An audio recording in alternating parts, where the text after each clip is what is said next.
Across its countryside, people are secretly preparing. I'm preparing for civil unrest, the fall of the economy and natural disasters. I'm preparing for economical collapse, a nuclear, biological, chemical attack. I'm preparing for the breakdown of law and order and a complete loss of services. From shop workers to schoolboys, these ordinary people have extraordinary secret lives. They call themselves preppers because they're preparing for the end of the world as we know it. I'd be fairly guaranteed that I could provide food for my family. I look at this as more reliable than my best friend. These are the stories of 10 British preppers. They've spent their lives and their cash getting ready for disaster. Rule of law can and will break down. People will kill you for a day's worth of food. Are they paranoid, delusional, or should the rest of us be joining them?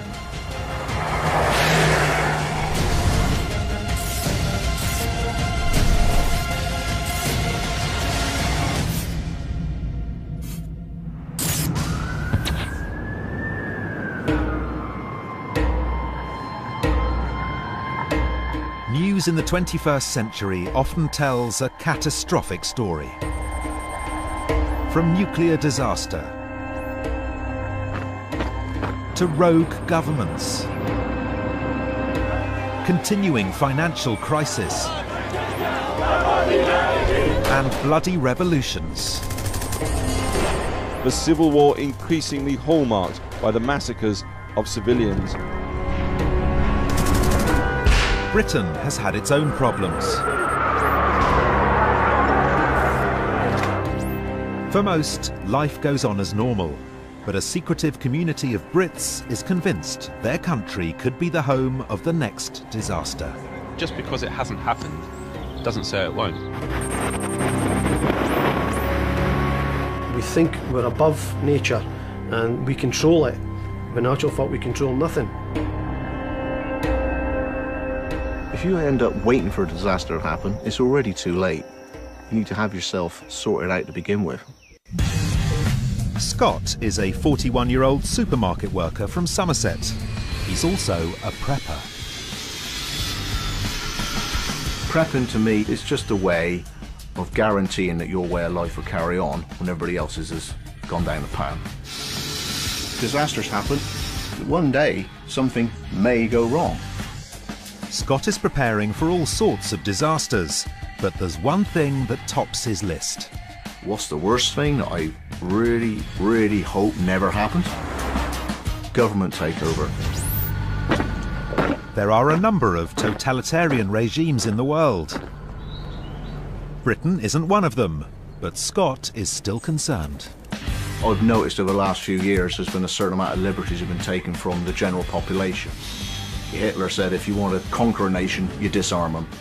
At the moment in England, it's very, very difficult to own firearms and blades, and there's nothing that anybody can do about it. Knives are a key component of every prepper's kit. Scott makes his own, and in the garage next to his house, this prepper is getting tooled up. What I'm making here are bushcraft knives and choppers, basically. It's a bushcraft meets an Armageddon-style blade. In terms of prepping, in terms of virtually every outdoor task, the knife will give you just about everything.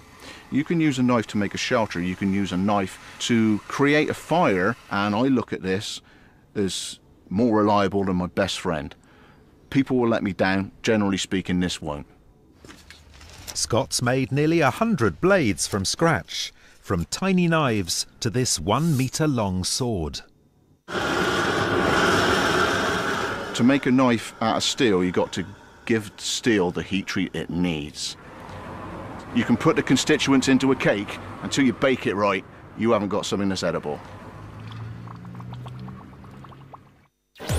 There's my paper templates. As well as making knives, Scott likes to share his knowledge with other preppers over the internet. So in 3 sections, it's got 3 different widths of blade of saw cut. 1 saw blade, 2 saw blade, 3. He also likes to share his fears for the future.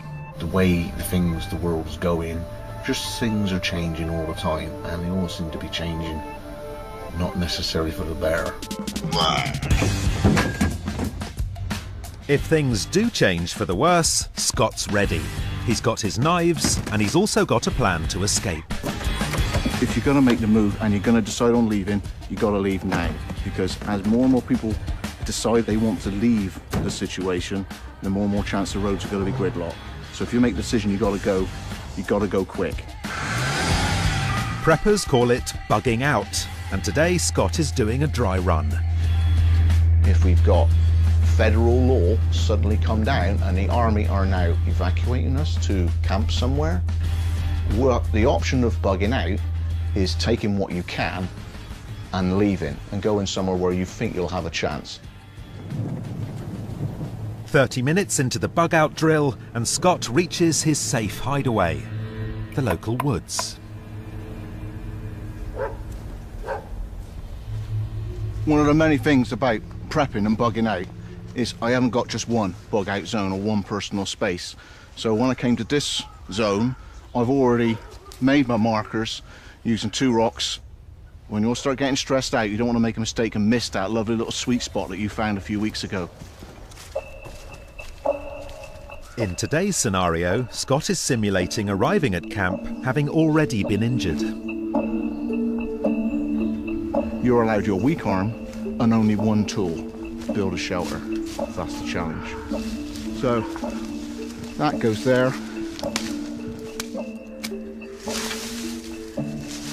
Basically, all the stages involved in this shelter I've achieved with one arm. I built a rake with my one tool to get the leaves on, and the purpose of this is to get a small cocoon so you can shelter and the rain won't land on you. With his shelter rainproofed, all Scott needs now is fire, and he has a novel technique for making it. There's many ways about lighting a fire. What I'm using is a household metal cleaner. First thing you do is you put that away. Average brand baby oil. Once it's lit, that's all it needs to get going. There's cheating and there's prepping. If someone can appreciate the fact that I've got a lot of ideas that may not be completely in line with yours, and they can accept it, that's great. But when people think, why do you want to do that? I do find it a little bit upsetting. But if you looked in their car and they've got a crate and it's got half a tank of oil in it, and it's got a spare can of petrol in it, and it's got a warning triangle and a reflective vest, sorry mate, you're still prepping. You're just the same as I am. If it started to die, as long as I got a flame, it's not the end of the world. Hit the turbo button.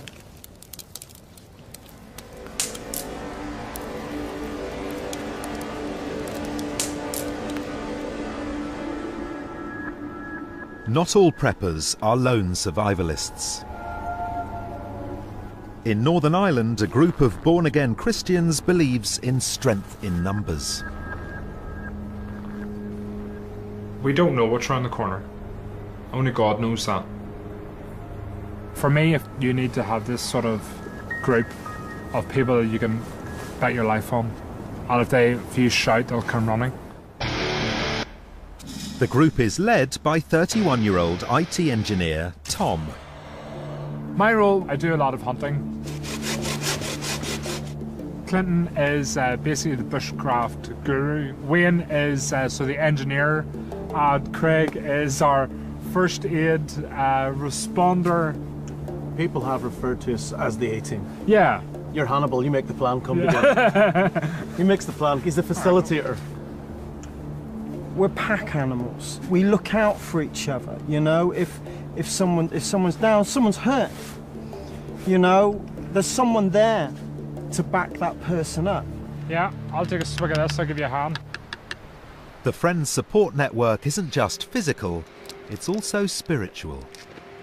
I am a sledgehammer in God's toolbox.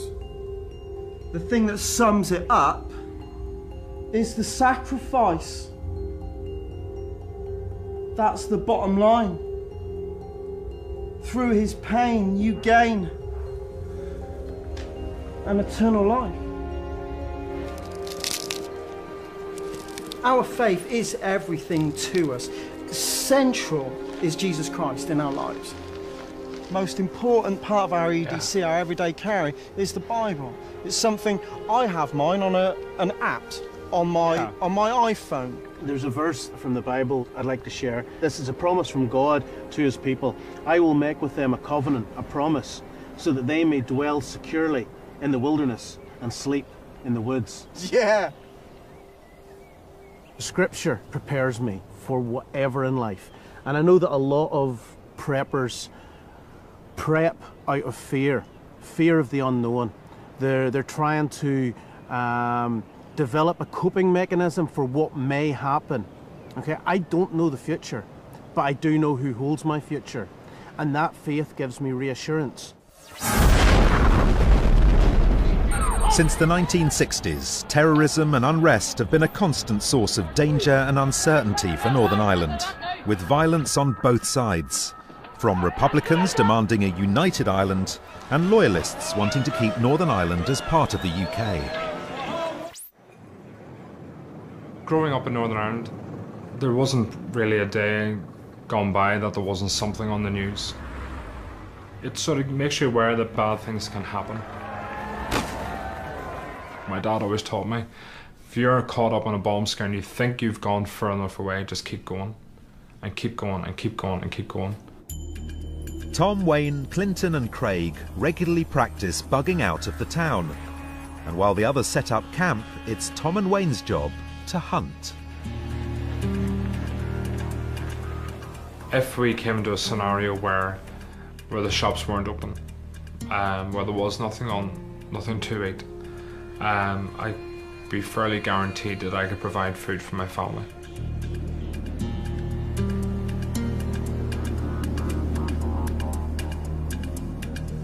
My father told me stories of him growing up with a single barrel shotgun and 3 cartridges and going out and having to get a rabbit for their dinner. And if you didn't bring one back, you didn't eat.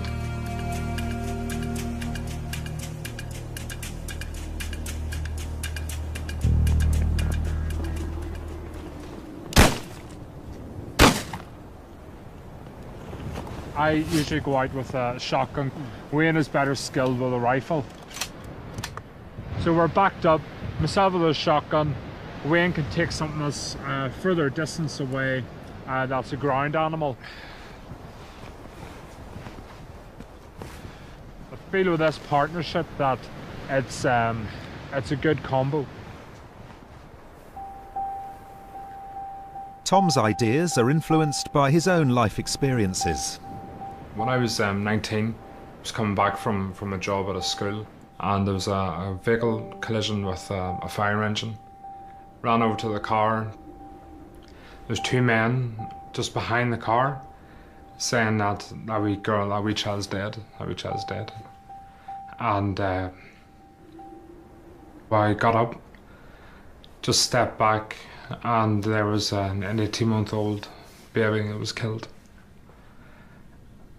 Obviously, I couldn't have done anything for her, but I felt so helpless. There was other people in the car that I couldn't help. And that's when I decided I didn't want to be a victim. Next time, I'm doing something and I'm going to be prepared to help somebody else.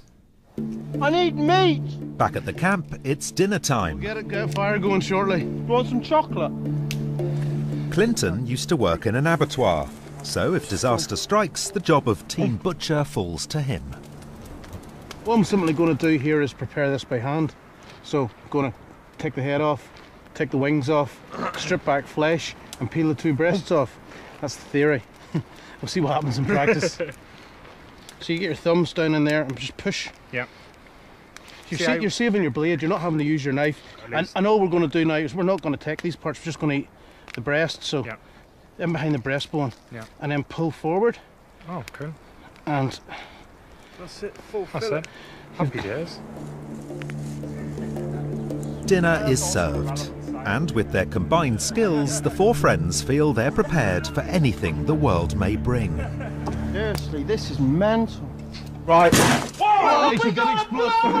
Except maybe an exploding camp kettle. This is what happens when you raise the Northern Ireland during the Troubles. How to cook? Use explosives.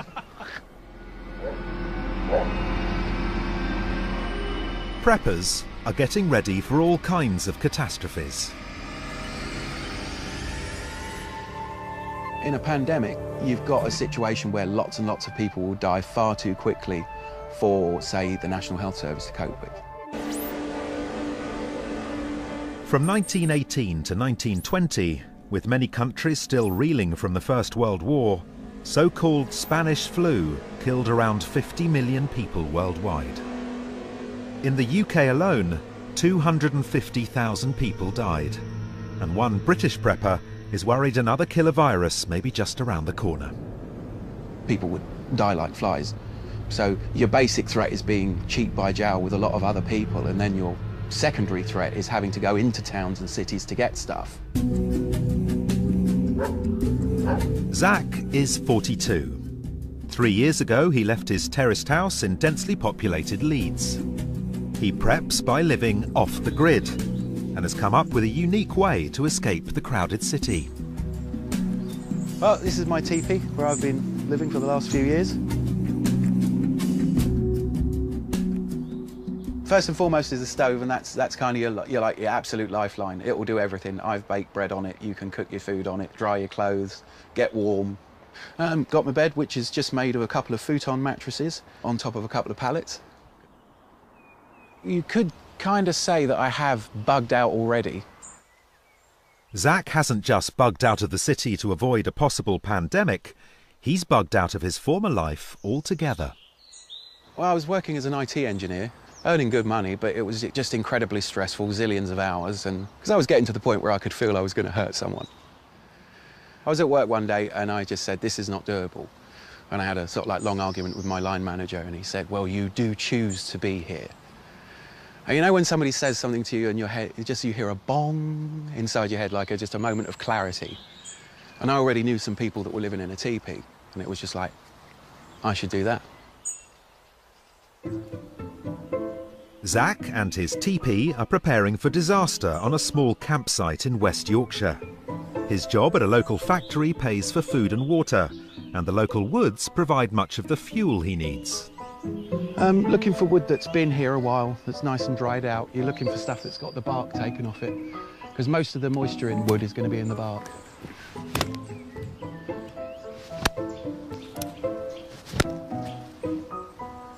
My axe, it's crucial. It's probably the most important tool. It's the thing I would rush back into a burning teepee to go fetch. It's a crucial part of my central heating system. There's this and the stove.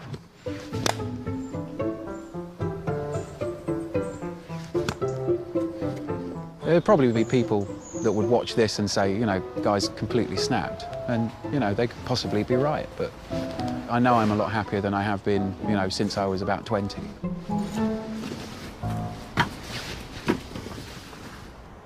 There have been several days when I just can't get a fire lit for love nor money, and I just have to abandon it and go back to bed. And I would imagine if you had another person that wanted you to get the fire lit really quickly, that was nagging you, you know, outside of the cat, it would probably be even harder to light than it is normally. Is that why you choose to live alone? No, it's just you can't get. You know, I don't think I could persuade anybody to live like this. It's not just the fire; it's the whole environment. In addition to the basics, Zach has one other piece of equipment with which he plans to survive a global catastrophe. Well, a computer is the everything else tool. It's the AK-47 of the 21st century. It just does everything else. Zach believes that the contents of this PC could be crucial to the continuation of life as we know it. On the drive on here, there's 23,000 ebooks. There's no way without knowledge of modern technology that we'd ever be able to rebuild civilization. Basically, we'd be blown back to, at best, the Middle Ages, which would mean we'd have to have the Renaissance again. We'd have to learn virtually all that science again. You're not necessarily going to have another Pythagoras crop up if you're all fighting for survival. You know, you think, well, you know, if all it took was like £10 worth of memory stick and I could have saved 20,000 most important books, you know that you wouldn't lose Shakespeare, you wouldn't lose, you know, Mary Wollstonecraft or whatever it is you find important, so that, you know, you would sooner or later be able to rebuild all of humans' art and intelligence and their ingenuity. You could get that back really quickly. If you destroy all that, it'll take another 200,000 years to do it, and I'm not that patient. For Zach, computers might be a way of preserving civilization, but for many preppers, they're the gateway to a vast online community of like-minded individuals. This little candle in here is bringing the temperature up like you wouldn't believe. Look at that! That's proper fire, man! There he goes. Yeah, that was definitely dead. You know, always give your stuff a try run before you come out and then come unstuck. Darren is a 41-year-old railway worker from Hampshire, but is known to his online fans as Funky Prepper. It's going to take a while. Back soon. So basically this is the nerve centre of operations from Funky Prepper's channel on YouTube, really. This is where the magic happens. Darren has only been posting clips on the internet for 1 year, but he's already produced over 100 online videos. Roughly one every 3 days. You know, no one lives forever, and this is a good way of immortalising myself, really. The moment is 131,646 people have watched the videos, which is astonishing, really, if I'm honest. Just blows me away even today. Darren doesn't appear in his videos alone. He has a co-star, his truck. This is my 4x4 bug-out vehicle. Basically, it's what we guys use in the trade to get out of Dodge when things go bad. Got side steps, obviously you can stand on there, you can shoot from there. Also got a CP area on there. It's great for bugging out because if the roads are going to be jammed, you know, you need to find out where the traffic hotspots are to avoid them. One on for a coffee, anybody? Thanks a lot, mate. Cheers. Darren has over £8,000 worth of kit he believes is essential for survival. Although his wife Joyce might disagree. The money that Darren spent on prepping could have probably bought a new kitchen or a few luxuries in the house, or he may have had even more time to do a bit of decorating. What I've got here is a generator, got knives, tools, my own seeds to grow my own vegetables, you know, out in the wilds. So, camouflage net as well. Darren, his kit and his truck are off to shoot a new bug-out video.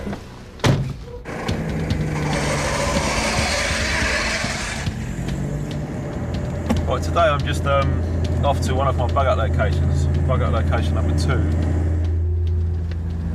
He has said that all the stuff would be in the truck. It's just me, you, the dog. I think he would take the cats as well. I don't know about the old one. There's multiple scenarios why you would have to bug out, really. If it become quite apparent that there was localised rioting, looting, you can imagine how bad things could get. And obviously, it's pretty much illegal to own semi-automatic weapons and pistols alike. So if you want to try and defend your property without such weapons, good luck to you, that's all I'm saying. Darren arrives safely at bug-out location number 2. He's shooting today's video with a fellow prepper he met online. It goes by the handle Roach. Hello, mate. How you doing? I'm all right. Good to see you again. Yeah, it's all good, mate, all good. Spectre Gadget.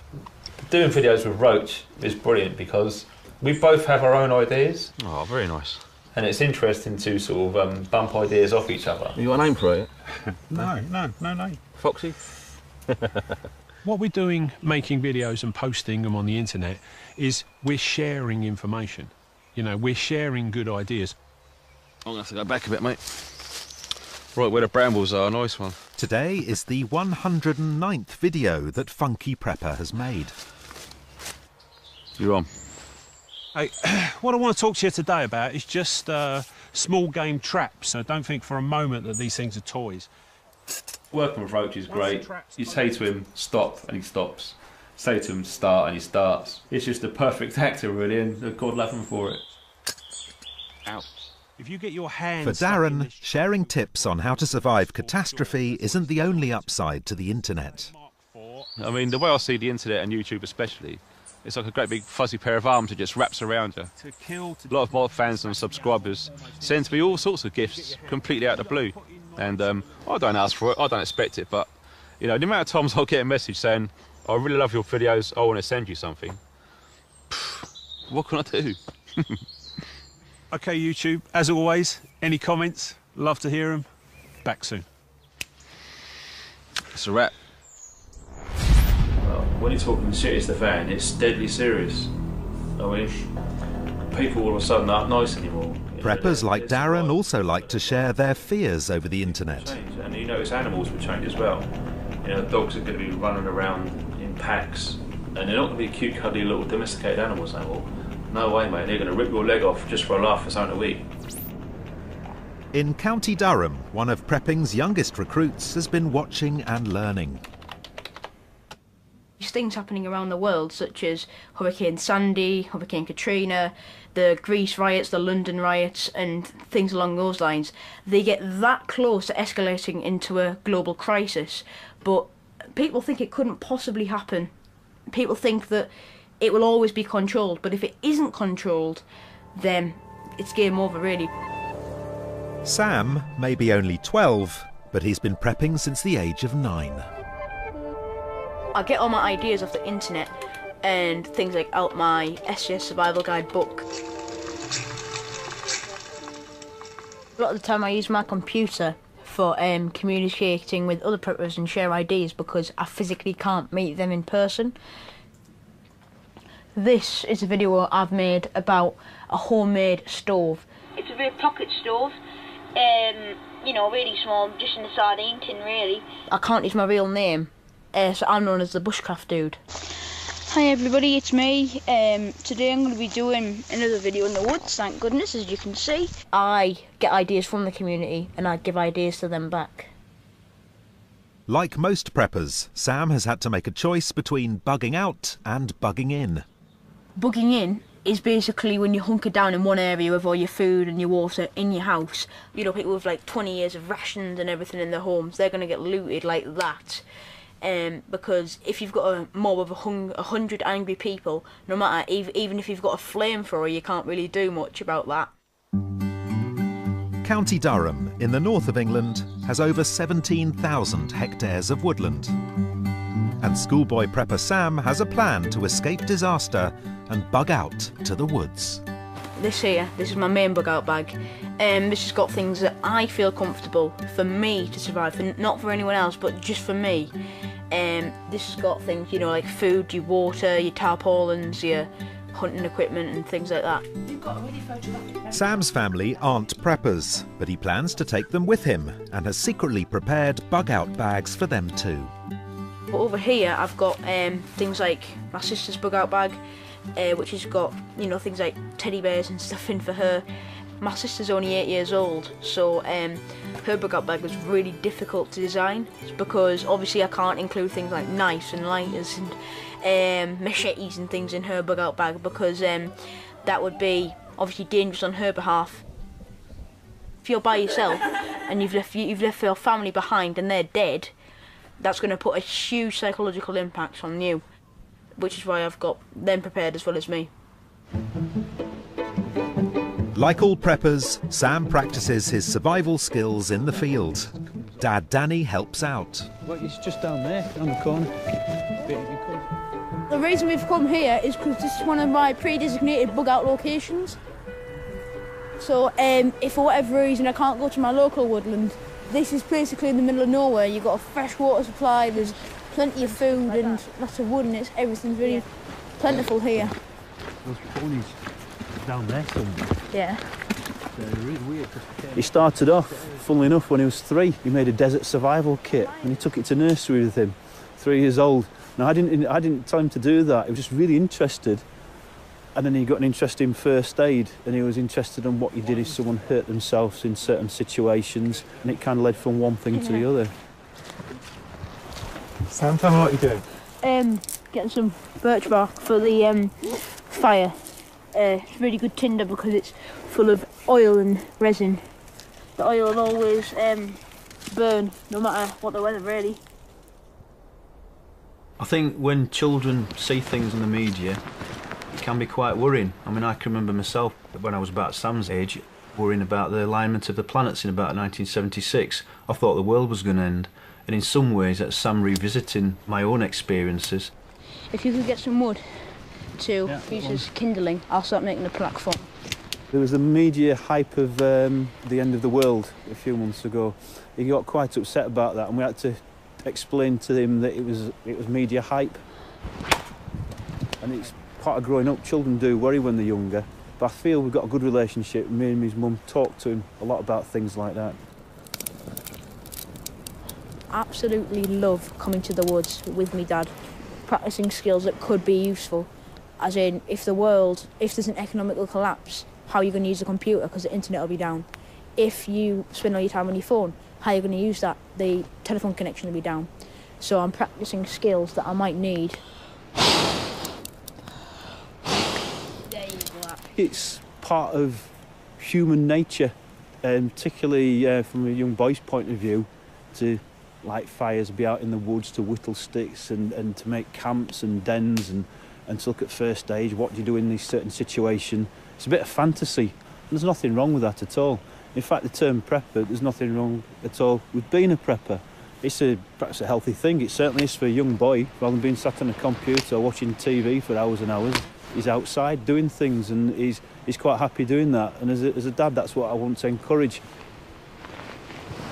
When you're setting up camp, you need your camp to be near water, and also there's lots of resources here. It's basically a supermarket, so you can get your rabbit, you can get your wood, you can get your tinder, you can get anything really. If you get some more wood, Dad, I'll put the tarp up. You know what time it is? Loving care. With the campfire built, there's time for father and son to relax.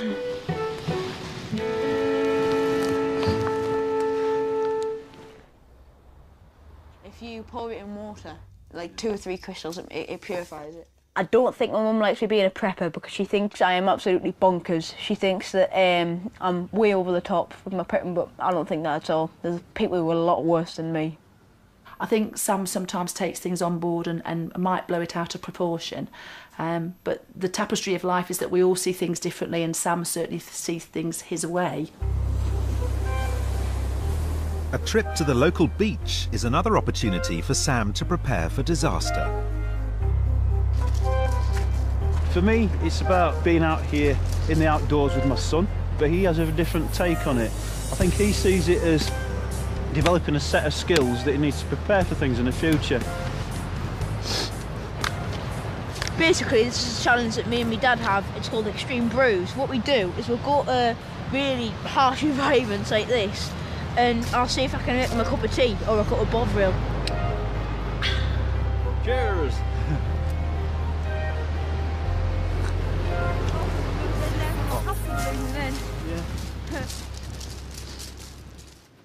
When Sam and his dad are doing prepping together, it's quite bonding for them. They love being outside in the outdoors, and that's one thing that prepping does. They like being out there, all weathers, rain. They like listening to the birds or whatever else that they do, cook their own food.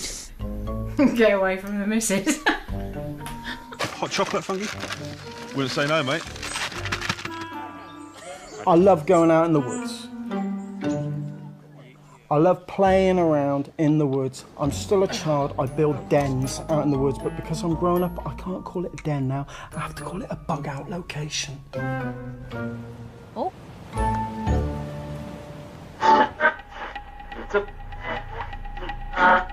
No matter how well protected our nuclear power stations are, things do go wrong. And unless we prepare all those nuclear power stations in warhead, they could leave us in a big amount of trouble. In Britain, very few people have ever come face to face with a nuclear disaster, but there are people preparing for one. History does show us that these things do happen. The Japanese earthquake and the tsunami that followed it, and then the nuclear disaster that followed that. You know, 3 linked events, and these people have all had their lives turned upside down. On the 11th of March 2011, an earthquake struck Japan. The tsunami that followed killed 16,000 people. And 3 reactors at the Fukushima power station went into nuclear meltdown.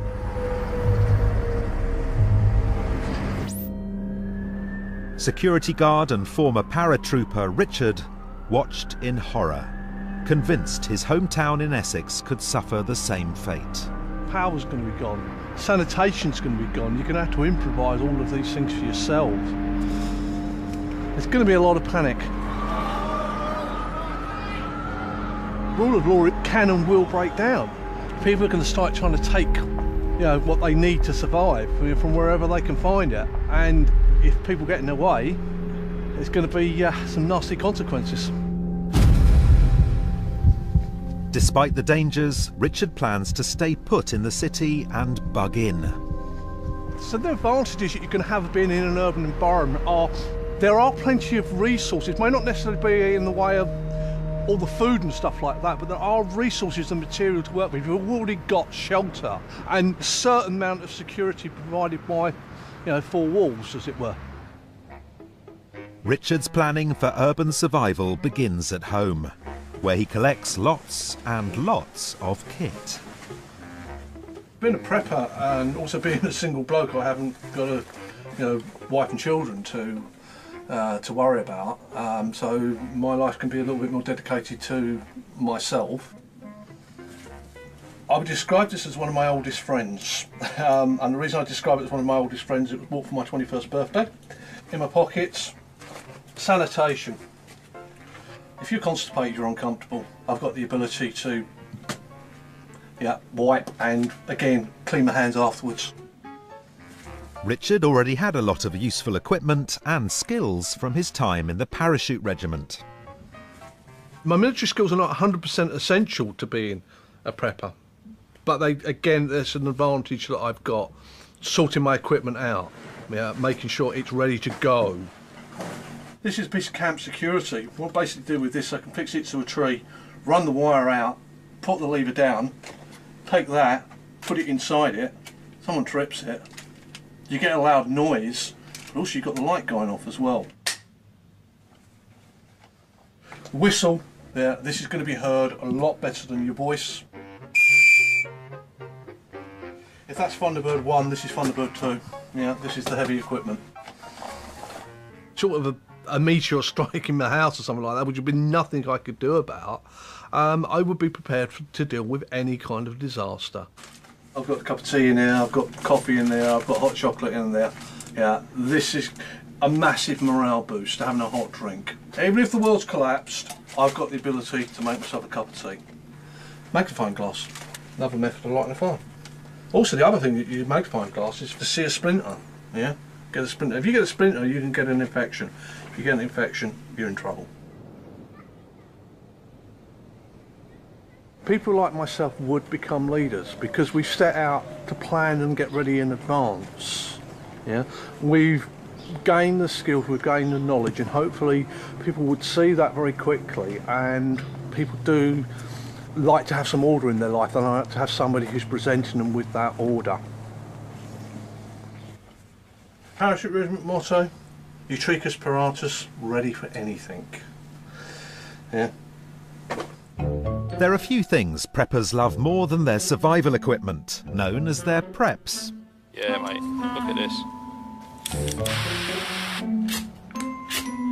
Today I'm going to be covering 5 essential items I'd like to have. The 5 essential items to survive. I've been using this since about May time this year. Special Forces shovel. This one came from Cold Steel. It's got this lovely Cordura case. But there's one prepper in Scotland who's bucking the trend and prepping without preps. You don't need any fancy kit, because all the fancy kit's out there. 6 a.m. and -3 degrees Celsius, and 45-year-old factory worker Stuart is waking up after spending the night in a shelter he built himself. If normal people had to do this, there'd probably be a lot less people on the planet. Because survival is survival of the fittest. Many preppers believe that we are closer than ever to a complete collapse of civilization. In September 2008, to some, the global financial system seemed poised for collapse. Lehman Brothers folded, many other banks reached the brink, and it took trillions of dollars of bailouts from Western governments to save them. Stuart believes the next financial shock could be even worse. Every major civilization has collapsed. The people who maybe had knowledge and skills for hunting and trapping things would survive. If there was some sort of disaster, people could head out to places like this. I know I would, because I'm comfortable with my skill sets, and in fact I find it a pleasure to be up here, to be honest. Every week, Stuart leaves his wife and 2 daughters at home to practice his survival skills. It's fine reading books and looking at diagrams, and it's not until you actually practice it yourself then you understand. But then you hone that skill until it becomes second nature.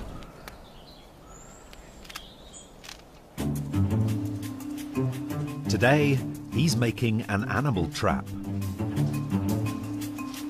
Basically what I'm making here is a deadfall trap. Basically use a heavy object to fall on the animal to dispatch it. You can upscale, downscale with this to suit any size game from mice to deer. What we have here is the part of the trigger mechanism for the trap. What we need is the Y stick. Your trigger mechanism will be in under here, attached to 2 pieces of cord, so it's giving you 2 trip wires.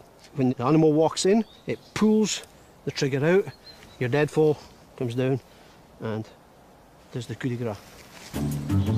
All across Britain, preppers are practicing making animal traps. In Scotland, Stuart is after deer, so his trap needs to be big. And because Stuart is preparing to survive a global financial collapse, his trap also needs to cost nothing. It's easy to fall into the kit trap and throw money at it. To me, you've got to go back to the basics, and then everything else comes easy.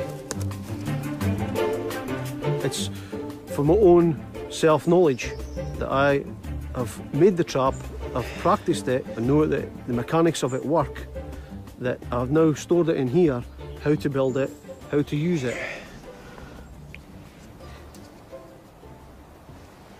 So there we have, get my breath back, the deadfall trap for larger game.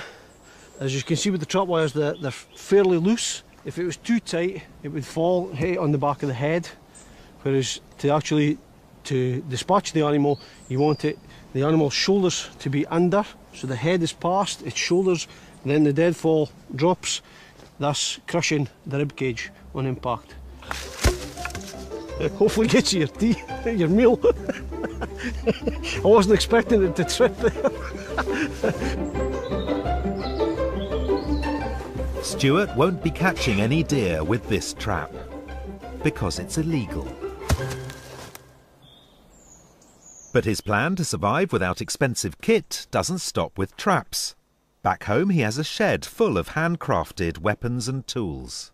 For hunting and fishing, we have bows.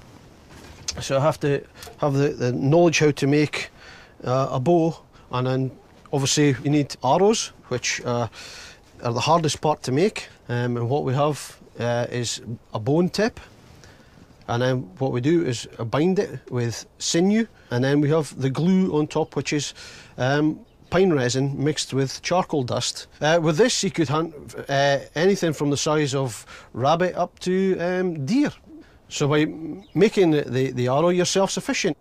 You can fill your stomach, basically. You can go, for instance, to something like a fish trap using hazel. Seeing the bait inside, can't get in, has to go up through the cone to get into it.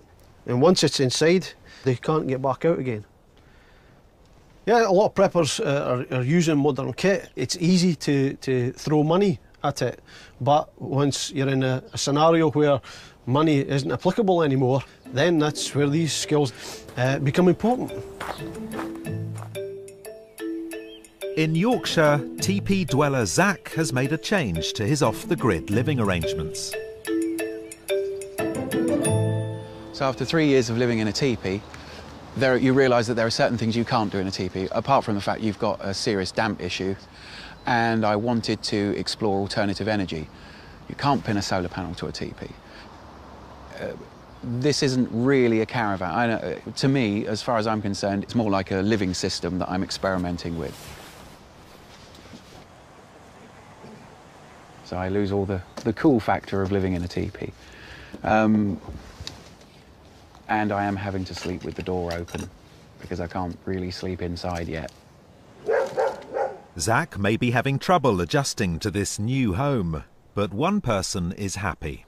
My mum is really pleased that I'm in a caravan and I'm not exposed to the elements and stuff like that. It's really embarrassing being 42 and your mum's still worrying about you. You know, it's sort of like, I do worry about you, and if it's cold, I get an extra phone call. Preppers are often seen as eccentric, but in a world where our news is dominated by war, disease and disaster, there will always be people in the UK who will continue to prepare. A long time ago, people thought the Earth was flat, and you know, a few people said it was round. They all laughed at them and said they're crazy. But just because it hasn't happened doesn't mean to say it won't.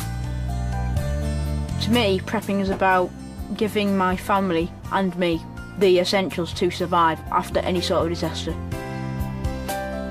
If there's no disaster, fantastic. If someone had a crystal ball and told me, don't worry, there's never going to be a solar flare, there's never going to be an asteroid arrive, I'd say, well, that's pretty good. But disasters do happen, and this Earth spinning around for how many millions of years, things have tripped species up beforehand. We may be the next one on the link.